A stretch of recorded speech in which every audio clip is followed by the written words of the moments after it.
Hello everyone, welcome back to a new episode of Tech Infosys. Today in this video, I'm going to show you how you can log into your Ownerchoice Mortgage account.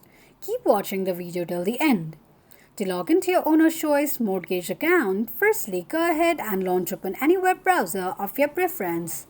On the search box at the top, type in ownerchoice.com and make a search.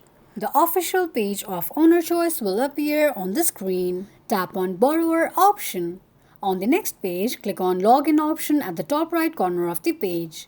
Now enter your username and password associated with your Ownerchoice Mortgage account and tap on Login.